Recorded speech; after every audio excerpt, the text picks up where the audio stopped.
in the evening, low 60 to 65. Another round of showers and thunderstorms on Monday, high in the lower 80s. I'm meteorologist Scott Kaplan. WLEA, AM 1480 and FM 1069.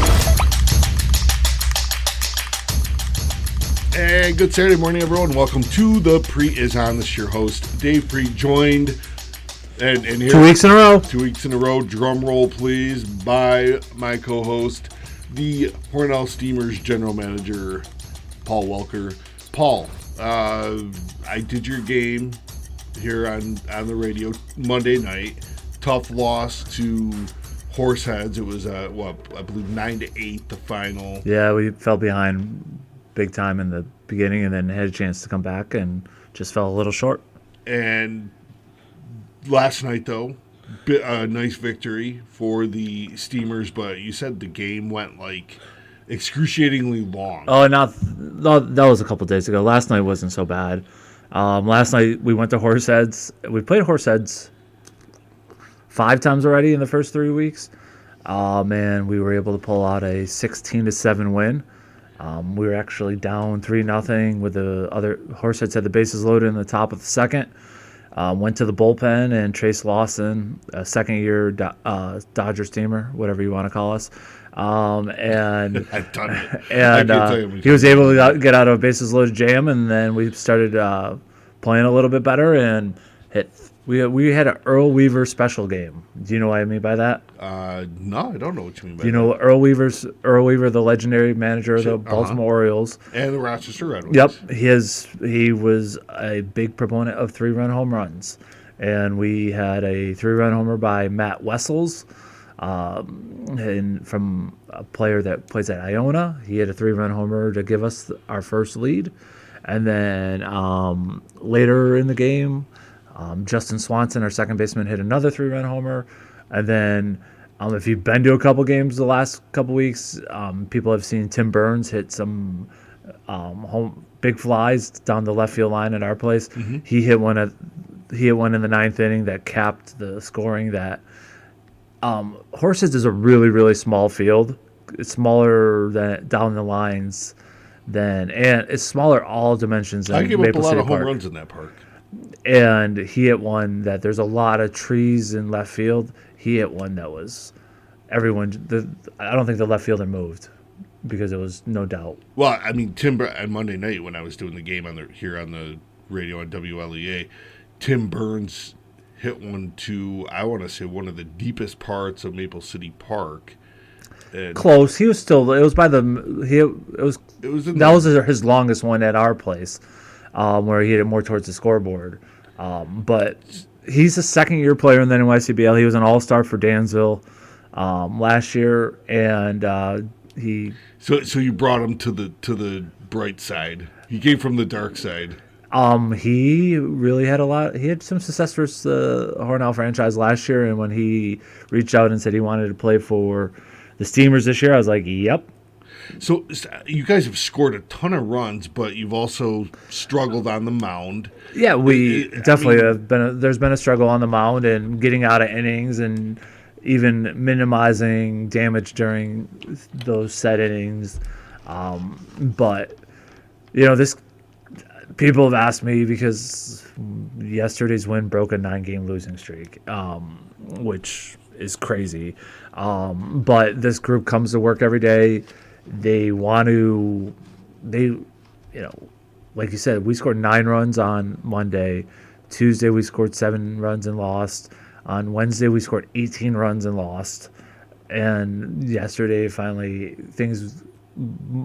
every part of our game went better. Like we struggled a little throwing strikes early in the game, but then, the bullpen was very, very good yesterday. We have pieces. We're just, getting all those pieces to work together and on the same day has been the difficult part. So as general manager, what is the toughest position to recruit for? I mean, right now it's definitely pitching. There's been a change in the mentality when it comes to pitching. You see it in the highest levels where arm care and pitch limits that's different than 10 years ago.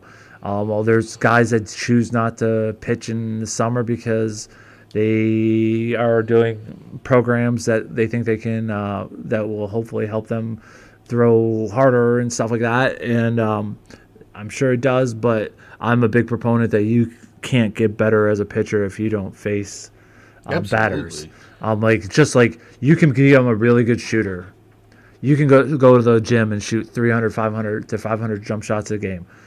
Yes, you'll be good at you could be a good shooter, but does that translate into a game when there's a person guarding you in front of you? Right. Just like you can put me in front of a batting cage, and eventually I will figure out how to hit an 85 mile per hour fastball off a machine because I know exactly where it's coming every single time and hitting it. But then you put it in the idea that there could be a curveball, a slider, a knuckleball coming in. That's the game. That's the game part of it, so. By the way, I went to Minahan's a couple weeks ago and I did the batting cages. I didn't do too shabby. And yeah. That was on the highest level. No, it wasn't like little kid softball. Good for you. You should, did you get yourself ice cream after? I did get ice cream after. I was out of breath too. Yeah. Oh my gosh, and I was sore for like 3 days. Yeah. But I hit every pitch but one. Yeah. So going back to what we were talking about, I think it's still early. There is a lot of season left, and there's a lot of home action. We've only played 5 home games for the first 3 weeks. We're in the middle of a 9-game road trip right now. And after we get through that, I think it's that's got to be exhausting though for the players. Luckily, we had Thursday and we have today off. But it is a long grind, and luckily our league is relatively close. So a trip to Dansville is not, Dansville, Olean, Houghton, Horseheads. Those are short trips. Yeah. They're not bad trips. We have a couple of trips during this. We go to Syracuse twice during this road trip. We already went to play the Salt Cats, and then we go back and play the Spartans on Monday. So, but it's, it's a grind. It's supposed to be similarly feeling if they were in minor league baseball. Yeah, well, and the weather has not cooperated. It's been a weird year of weather. Very weird. We were just talking before we came on the air. Tomorrow, I had made plans to go up to watch the Red Wings tomorrow in Rochester. And hello, Dan Mason, by the way, Red Wings GM. But they're playing tonight as some other name. It's a tribute to the Negro Leagues, I believe. Yeah, that's right. And then they played as the plates before, too. Every Thursday they play plates. Every Thursday. Which I think's cool. Last night they wear Marvel jerseys. Oh, no kidding. Defenders of the Galaxy, I think that. I'm not really into that stuff, but they had special jerseys that were almost like. But see, that stuff you can do in the minor leagues. That's cool stuff. Some of these uniforms that they're wearing now in the major leagues. I was watching the Reds last night. Oh, the all black jerseys. It's kind of cool though. I like it. Yeah, the Orioles City Connect jersey is all black as well. But so every team has to do a City Connect. Yeah, they've been a handful or so have been launched every single year. The Orioles, I don't think have won in there, so I'm not necessarily a fan of them. Well, we're going to talk in the second segment some MLB because your Orioles still in second place in the AL East, and we'll talk some New York baseball because if you're a fan of a New York baseball team, more so than the Mets and the Yankees, you got to be frustrated this season. It's been a rough one. It has been. So. But let's finish up thoughts about the Steamers. Team's home again next Thursday. They're home Thursday and Friday next week, and then there's a lot of home games coming up. Also, Steamer baseball camp starts Wednesday, Thursday, Friday this week, and then Wednesday, Thursday, Friday, 4th of July week as well. Yeah, talk a little about that. It's just an experience that we go over to Hornell Little League, and kids get 3 hours every day of normally the first couple hours are, stations where, you're fielding, running, or base running, pitching, hitting, and then the last 45 minutes, hour is usually where we break them up and let them play and go from there. So it's always been a popular thing. It's, no matter whether the team's record is something awesome or, or not so good, it's a cool interaction point for 6-year-olds all the way up to 12-year-olds to get some more baseball. And I know it's all-star seasons or wrapping up seasons for youngsters now. So it's another opportunity, and maybe it's different. It's different to hear a different perspective from someone other than your coach when it comes to building your skills. So if people are still interested, they can contact me, or even easier if they show up on Wednesday morning. We'll get them registered and get them on the field. Yeah, and there's no fee for this. Oh yeah, there's a fee, $30. Okay. Well, But to say you're trying to get it to $30 for 3 hours for 3 days is relatively. Oh no, that's a great deal. I just wasn't sure. I had to ask the question. Yeah. Because I'm an investigative journalist. I was about to say, are you going to come be a guest instructor one day and tell them how to pitch? If you want to develop good pitchers, you keep them very far away from me. Okay, good. I'm glad you. I can't teach them how to hit though, because remember I told you I went to the batting cages and I hit every pitch. There you go. So I can teach them how to hit. I might even participate. We don't have a helmet big enough. Well, if one of the teams has an uneven number, I could jump out there and, play with the 12-year-olds. You probably would strike out still. I probably would, or trip on first base. Yeah, good sound effect there, Brian. That being said, maybe we should go to break. I do want to talk on the other side about the new wheels I rolled up in today. And I know you were quite impressed. Your Jeep. Your new car. We'll tell there's a story behind that. When we come back after this break. There's great websites where you can buy and sell used things, but a home is not one of these items. There are so many important steps you won't want to skip that can be missed by just seeing an online photo and then just buying a home based on that. A good real estate agent like Regina Gambino can help you in the home buying and selling process. So before you go to one of those websites that sells used this, that, and the other thing, Google search Regina Gambino Hornell. That's Regina Gambino Hornell. Regina Gambino. And welcome back to the Prete Is On. So, Paul, when I rolled into the parking lot, normally I'm here before you. Yeah, I beat you here today. You beat me here today. I was running a little behind. And you're sitting in your car, and I roll up, and you look over, and you're like, what is going on here? It was a different style of car for you. So, if you missed it last week, okay. Dave got in his 1,000th car accident. I hit a deer, okay, last week. And before I could get my loaner car, I was driving my wife's van. With a Buffalo Bills sticker with a on. Horribly ugly Buffalo Bills sticker on the back. Buffalo Bill sticker on the back, which I had to turn my head when people saw me driving because, I don't want to be accused of being like a bandwagoner. That thing looks like an ice cream cone. Paul's got like this old microphone, and it's the size of my head, the styrofoam part. Well, no, actually, it's about the same size as it looks like a mushroom. It does look like a mushroom.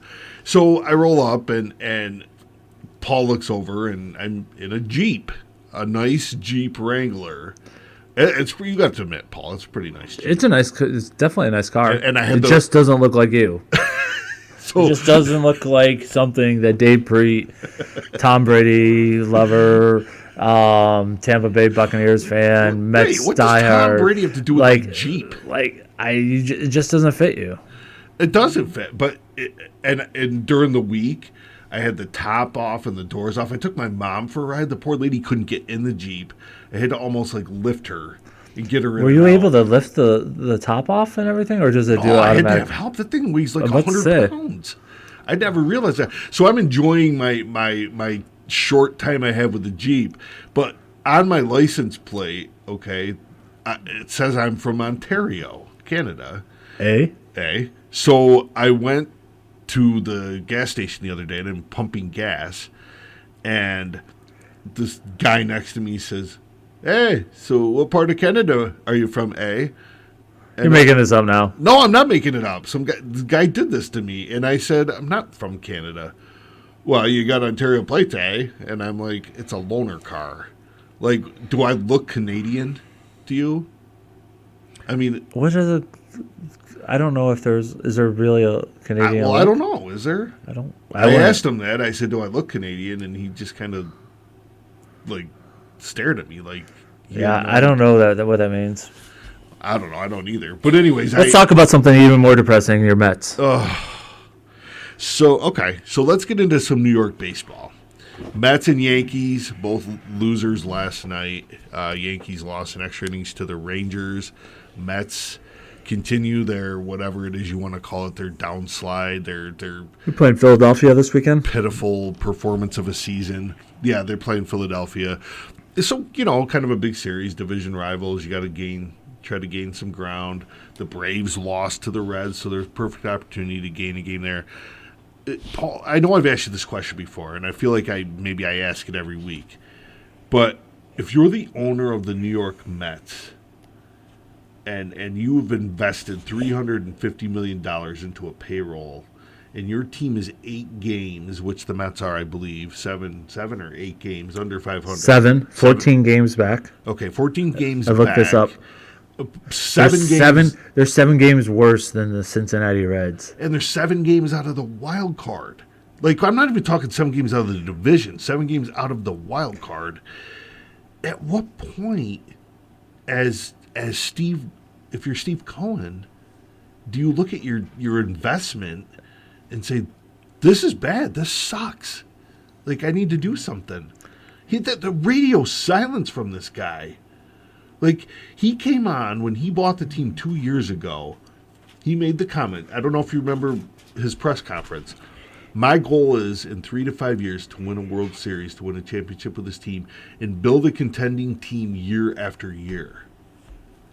And we're in year, 1, 2... Okay, we're in this 3rd season. Okay, we've had 2 full seasons of Cohen. We're in the 3rd season of Steve Cohen, and his team is not even close to winning a championship. Yeah, it's been a struggle, and I don't necessarily think it's their roster is built like it should be winning, and it's just... But I don't think it is. Like, aside from Pete Alonso, who in that lineup scares you? You had the National League. You have the National League batting champion. Who's batting 270 now? Jeff McNeil. Yeah, but still, 270 is way above average. But you're talking going from 320. What was it? 325, 320 something to 270.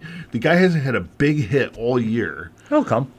Yeah, and when? But you got to have some people on base to have it come. Yeah, but we're almost. Hey, I saw Daniel Vogelbach got an RBI.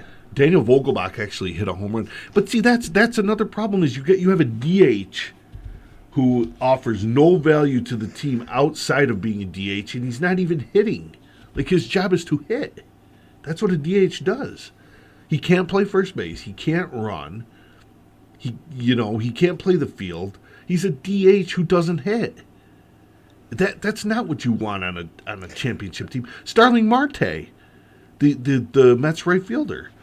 I said last week, I think he hasn't been right since he got hurt last year because I thought he was one of the engines of the lineup last year. Well, he was, but this year's, again, Lindor's batting under 220.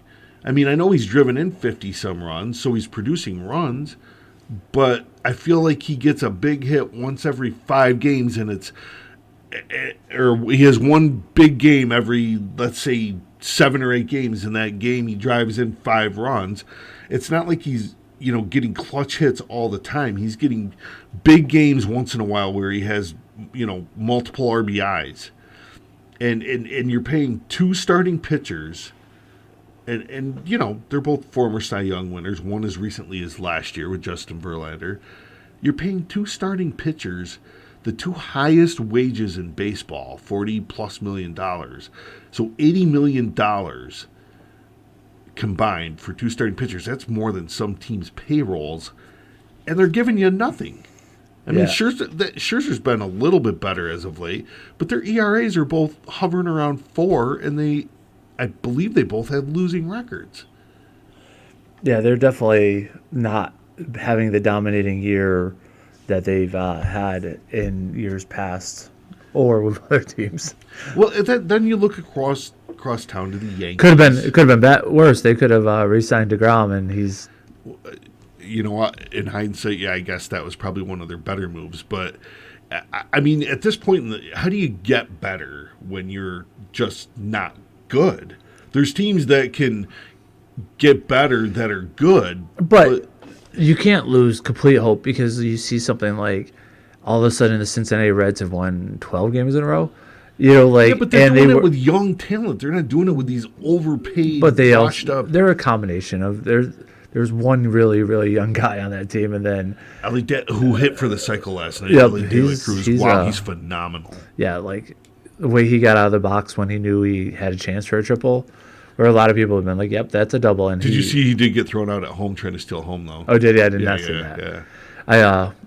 I was suffering through after the Steamer game last night. I drove home and was listening to the Orioles game, and that was not a fun experience. So they did not play well last night. Well, but they are still in second place. Yeah, in they're the playing AL well. East. Like they've established themselves pretty well, in the playoff picture for the rest of the year, unless they have a major blow, where they're 4 or 5 games up on the first wild card spot. They actually have a winning record versus the Rays. They're 3-2 versus the Rays this year. They have an interesting series early this week because Cincinnati comes to Baltimore on Monday, which who would ever thought Cincinnati coming to Baltimore would have been a circle it and see it sort of series.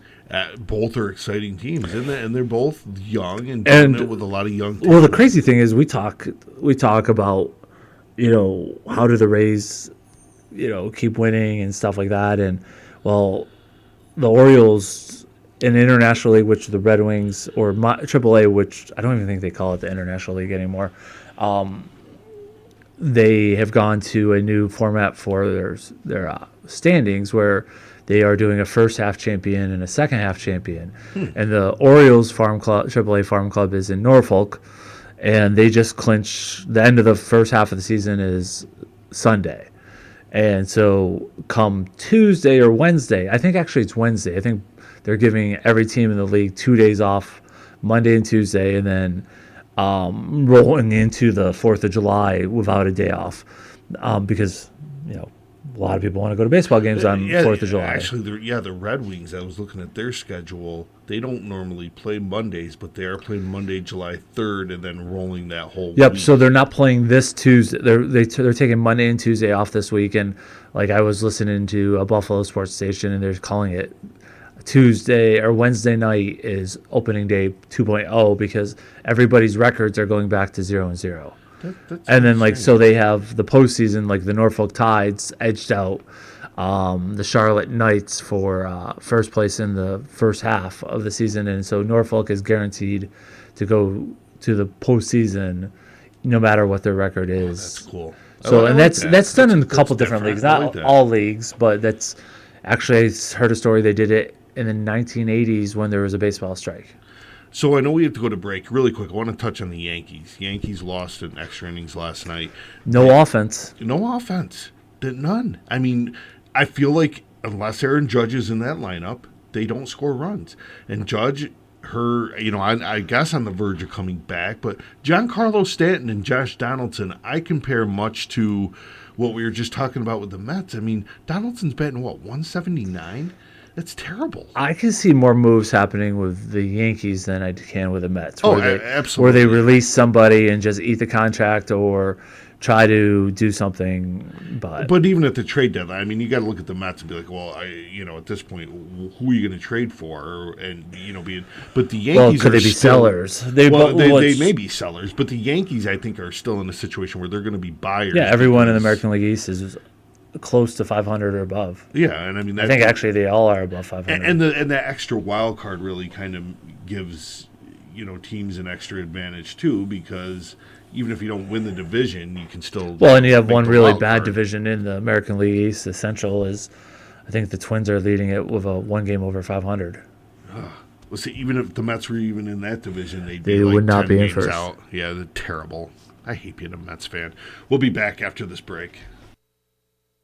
There's great websites where you can buy and sell used things, but a home is not one of these items. There are so many important steps you won't want to skip that can be missed by just seeing an online photo and then just buying a home based on that. A good real estate agent like Regina Gambino can help you in the home buying and selling process. So before you go to one of those websites that sells used this, that, and the other thing, Google search Regina Gambino Hornell. That's Regina Gambino Hornell. Regina Gambino. The forecast is being brought to you as a service of Ames Self-Storage and Moving Center, 12 East Avenue Extension in Hornell. Ames can help you with local moves, U-Haul, storage units, propane refills, and more. Call 607-324-2825 or visit online at amesselfstorage.com. Plenty of clouds across the area today with some showers and thunderstorms around, high 75 to 80. Showers taper off this evening, otherwise cloudy tonight. Areas of fog developing, low in the lower 60s. Intervals of clouds and sunshine Sunday. Another round of showers and thunderstorms in the afternoon, high in the lower 80s. Partly to mostly cloudy Sunday night. Showers taper off in the evening, low 60 to 65. Another round of showers and thunderstorms on Monday, high in the lower 80s. I'm meteorologist Scott Kaplan. Welcome back to the Prete Is On. We were just talking during break. So I do want to take a minute and promote or plug my podcast called The Prete Unplugged. And we were laughing, and Paul said, well, I didn't know you had a podcast. Thanks for the invite. Listen, I The have Prete Unplugged without your co-host. I have to record a new segment. I was going to ask you if you wanted to come on it. Now, it's a little more. Brian said it's unbrianed because it's not as censored as this show would be or could be. It has to be. I'm good for you being on the air. No, Brian is good for you because Brian is good he for holds me. he holds me accountable. Yep. Because there are times when I may have said a thing or two, forgetting that I'm sitting in front of a microphone. Now, Brian obviously does a great job with making sure, like when we're on break, that people can't hear our conversations in the studio and stuff like that. Not that we're, inappropriate, but sometimes we talk about things that probably shouldn't be talked about on the air. But with... This isn't a confessional here. Let's keep moving. So you have a podcast called. Sorry, but are you going to give me 10 Hail Marys, Paul? I don't know that. That's not my. Really, that's a Catholic thing. Yeah, that's not. I'm going to go see Father Stan after and tell him that. Make an act of nutrition. yeah, my act of contrition. One time I went to confession, Paul. Oh gosh. And Do we need to go to break, Brian? No, I'm going to tell. This is a true story. I'm not going to. It's not bad. I'm just going to tell you. So, are you familiar with the penance process? Yes, Okay. I did go to a Catholic college. Okay, so I went to penance one time, and I told the priest that I hadn't been to confession in a number of years, and I repented my sins. I was there for probably about an hour and a half. And he said, well, I would like you to do a whole rosary. Now, have you ever done the rosary? No. The rosary takes quite a long time. I mean, you have to do 10 sets of Hail Marys, an Our Father, and in each set. And then the oh my gosh, what's the Glory be. Thank you. The glory be. Thank you, Brian. The glory be to the so it's a process. And I wasn't going to do it. I was going to be like, yeah, okay, I'll go back to my pew and say a Hail Mary and I'm going to leave. And as I sat there, I'm like, I have to do this because what if I don't do this? Like something bad's going to happen. So I was sitting there in the pew for a good 45 minutes doing my contrition. Does that surprise you? It surprises me that you thought about not doing it after you went and did confession for multiple years. That seems like you were just starting down the wrong path right after if you didn't do it. So I don't remember 5 years ago when I came, you told me to do this. I didn't do that, so that doesn't seem like it was a a good path to go down. So proud of you that you actually did that. I did it. And you know what? I felt relieved after, too. I felt very like the weight of the world was off my shoulders until I walked out of church. We get that from this. I was like, how did we get to this? You know, like, I was I like. don't know, but then I walked out of church and I think I might have like cussed or something like within 10 seconds of being out of church. And then I was like, should I go back in and tell him I just cussed after I did my rosary? So we were talking about your podcast where you might have confessions from it.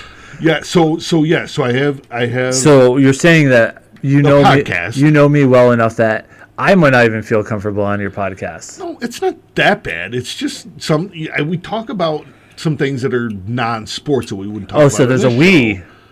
There's a we. Well, There's yeah. You said you want to come on my podcast. Yeah, you've had a podcast and you said there's a we. So you have Well, another. So far, it's only been me talking to myself, which is normal.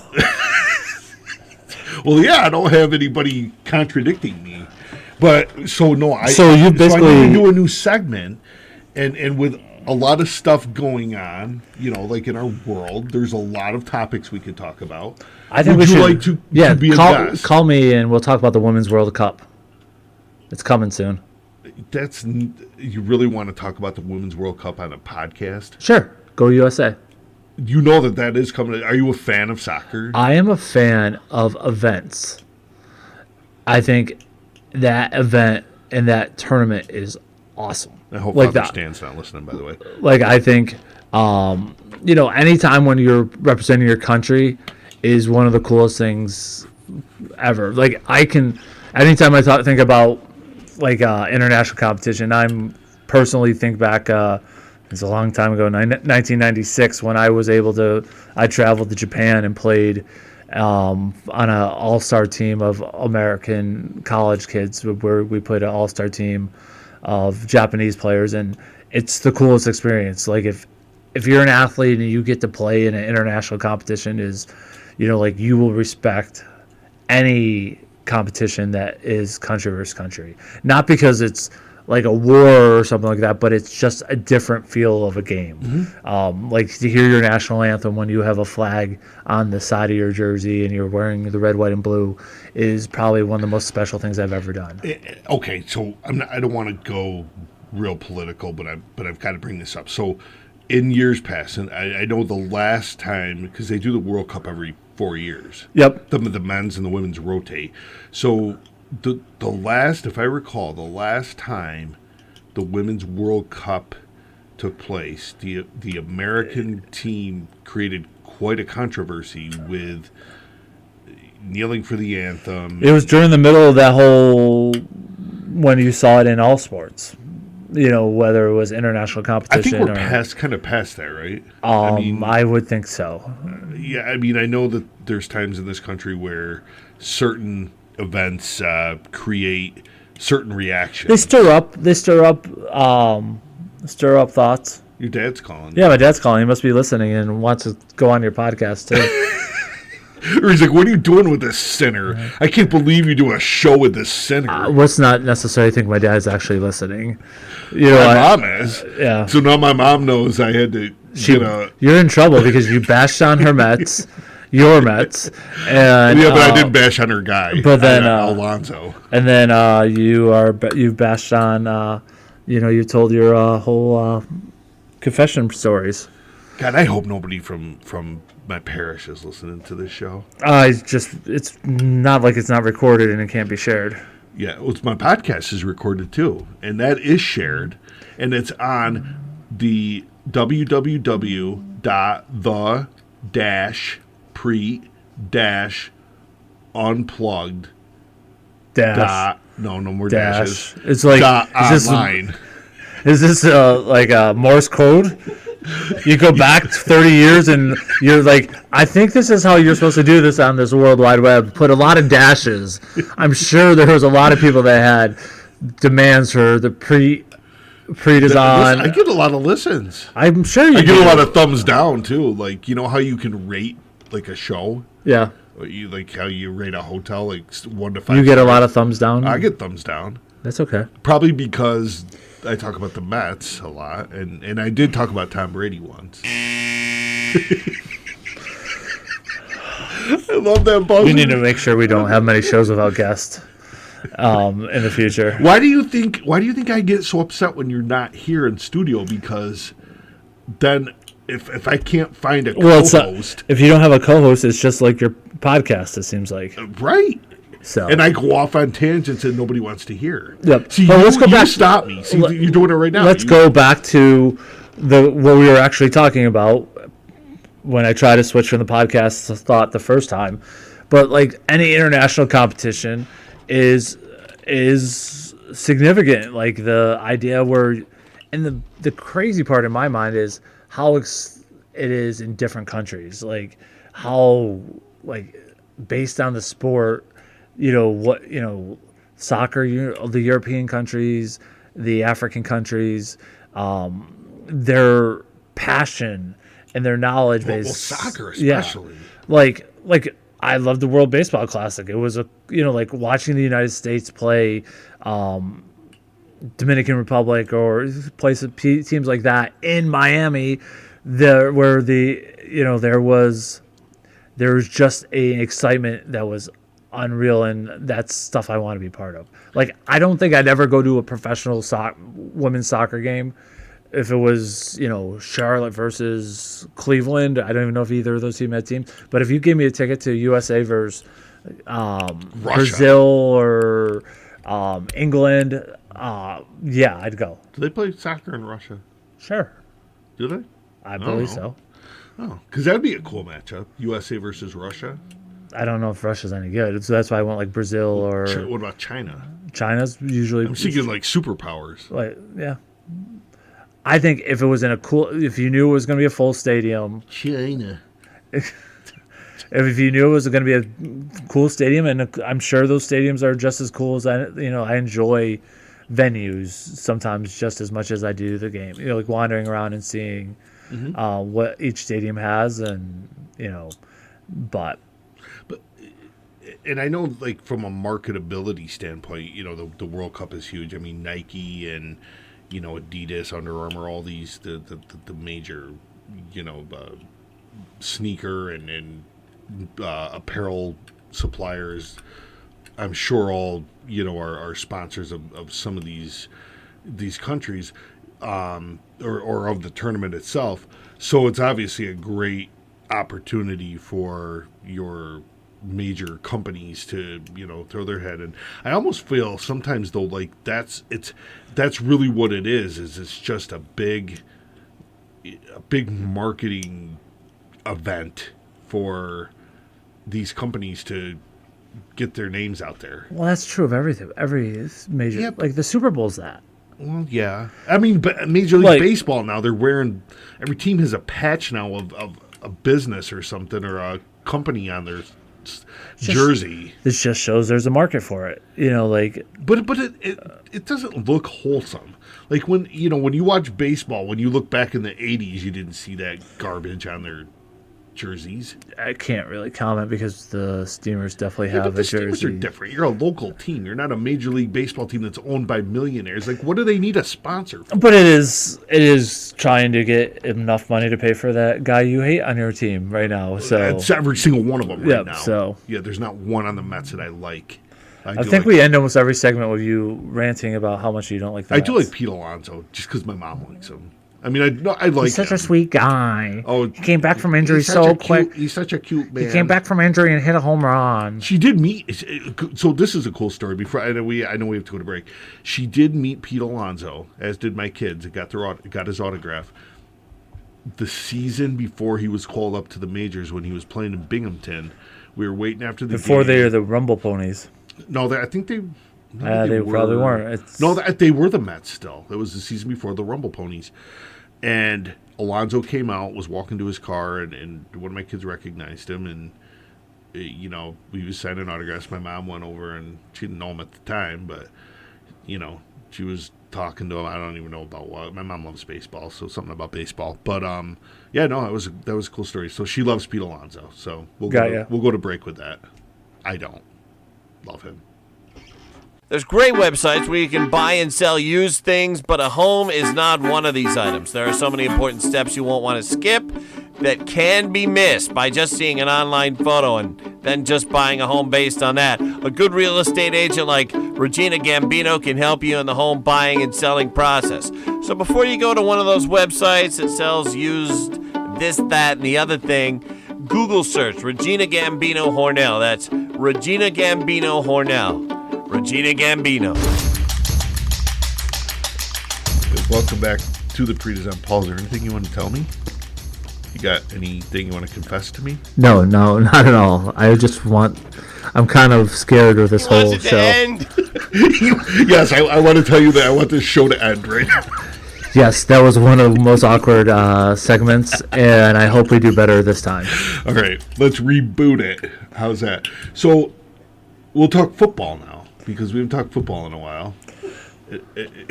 Actually, can I tell you a story? It's a really, Is this a confessional? Nope, it's okay. But if we go back a couple months, the Hornell baseball team had, a viral play happen, and through that there was some, people reached out, and one was Yankees catcher Jose Trevino. Is that his first name? Jose. I believe, yeah. So the Hornell seniors on the baseball team went to New York City this week. Oh, that's right. And got treated to a game by Trevino. So there was really some cool pictures out there of the quartet of Hornell seniors were able to go to New York City, got to meet him, talk to players. They met the number one draft pick of the NBA, Wembala, however you say his name. Yeah, I can't say it. The guy who just got drafted on Thursday night to the Spurs. Yeah. So they had pictures of him and got his autograph. So a cool experience out of a wild play. As a baseball guy, I don't think I've ever seen any play like that. Well, I'm glad they took, let's call it, for lack of a better word, a negative, and were able to turn that into a positive. And I don't know if I know a lot of people read the Bob Lounsbury put a story together, basically an editorial about the play, and it sort of summed up what sports are all about. It's truly, in the long run, sports is about learning about life, and there are rewards for doing, winning, but there's also lessons learned in losing, and some of the rewards in winnings aren't earned fairly, or don't come with hard work, or they come with people that had shortcuts and stuff like that. But on the other side of that, there's also consequences when certain things happen, and Tyreek Hill, of course, the wide receiver for the Miami Dolphins, now under investigation for assault. Not his first rodeo going down that path. And, Paul, we were just talking about turning a negative into a positive. There's, unfortunately, with professional athletes, though, there's so many, negative things and boneheaded things that these guys do. When they make flaws in character or actions, it is spotlighted. It's spotlighted because of their fame and their social status. Do you get Sports Illustrated? I do not anymore. So the most recent article, which just came out this week, now it's a monthly. Yeah, it's really weird. Which is weird. It used to be weekly. But there's an article in there that almost glorifies Trevor Bauer, and who's now a famed player over in Japan, because no Major League Baseball team would sign him here because of his sexual assault. Well, he was suspended for so long. And he was suspended. But it's almost like, Bauer mania is taking over Japan, and everyone loves him, and they stand up and they cheer for him, and they want to meet him and greet him. I mean, this is a guy who got basically, so far, I guess, blackballed from the MLB because of his bad behavior and the way he's treated women. And Sports Illustrated is going to do an article and glorify this guy?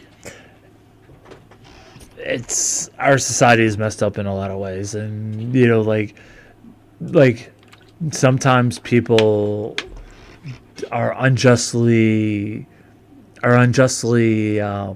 criticized before all the facts are found.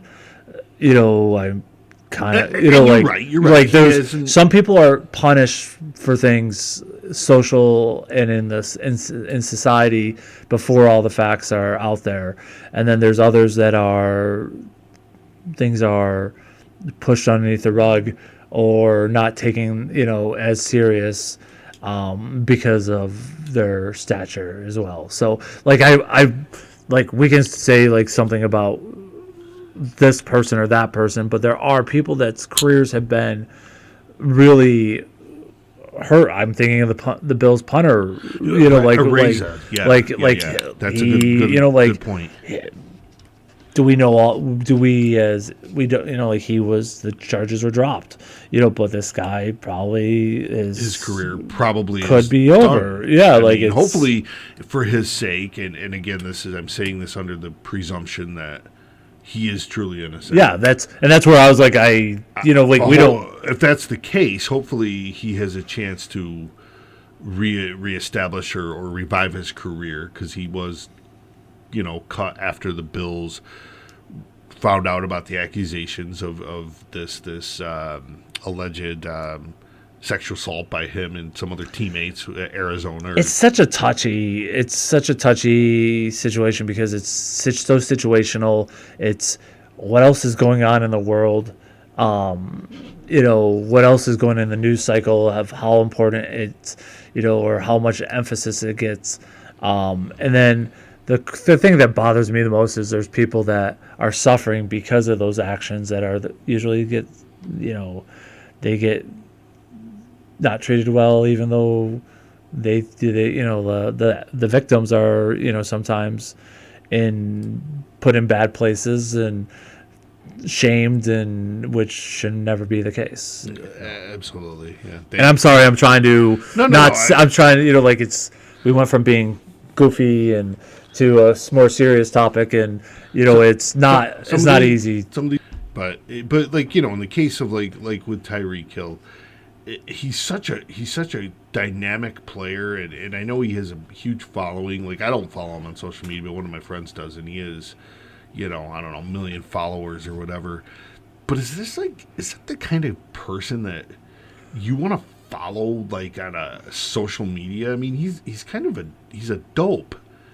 He's not. It doesn't seem. Well, like let's even talk about going back to the team aspect of these games. Like, Tyreek Hill is 1/53rd of a football team. I think 53 man roster, right, or something like that. Yeah. Well, yeah. Yeah. Practice squad. Yeah. Too, but yeah. But you're talking about stuff like that distracts not only him but the whole organization. Just think last week with Stephon Diggs with the Bills. That was a huge distraction during the 2 days that they were supposed to be going to work. And I still, speaking and of who that, knows what. I still think there's something there that's it's not over. It's not I think there's. But so that's the other part. Like, these guys have contracts, right? When you sign a contract, you're committing yourself to do X over Y number of years. So you're committing yourself to be a wide receiver for the Buffalo Bills for 5 years at this amount of money. These guys get not even halfway through these contracts sometimes. Like, well, let's see. I think I want some more now. But that's, and of course, comparing sports to real life is not a fair assessment. Yep. But in real life, you sign a contract, right, to do something. You're pretty much locked into that until the end of it. These guys, they hold. It seems like, I can't tell you how many of them, they hold out after they have a good season. They want to renegotiate the contract that they just signed. Oh, just think about when you were raising your kids, and you were still both raising kids, but you get that shiny toy, you get that new PlayStation, and then all of a sudden a month later there's something new. Oh, the PlayStation 5 comes out, yeah. Yeah, I mean, like, that's the same mentality that these athletes have, and it's something that we all have. Like, man, that dinner was really good. I should, like, I don't need another scoop of it or another serving of it. Hey, I've been there. Like, it's the same mentality, and it's just in, well, that guy over there just got 6 more years for $5 more million per year than I did, and this is guaranteed. So and then you got to wait till your contract runs out. But they are all scared. Like, it's such a. They know how the politics of the league works. That look, all the running backs. You have some such gifted athletes, but none of them are going to get paid, or very few of them are going to get paid. Right. Their lifespan for running back is so short, but most of the time when these players hold out, it works to their advantage. But then you take a guy, Le'Veon Bell. Remember when he held out for the Steelers, and they didn't budge, and he missed the whole season. He came back and was never the same after that. Yep, it's definitely interesting to see, and it's based on position and their importance, because there's many players. Like, look at your Mets. Go back to your Mets. No. They overpaid for 2 pitchers, and they're not getting the results right now. Well, I know we're up against it, and we have to go out there. You know who never held out? I don't know what you're going to talk about. Tom Brady never held out. Tom Brady. Thanks for listening this Saturday, and the show went off the rails a little bit, but we'll talk to you next Saturday. And if you're feeling like you've done something wrong, there's always have a good week. Opportunity Have a good to week. yourself. Have a good Saturday.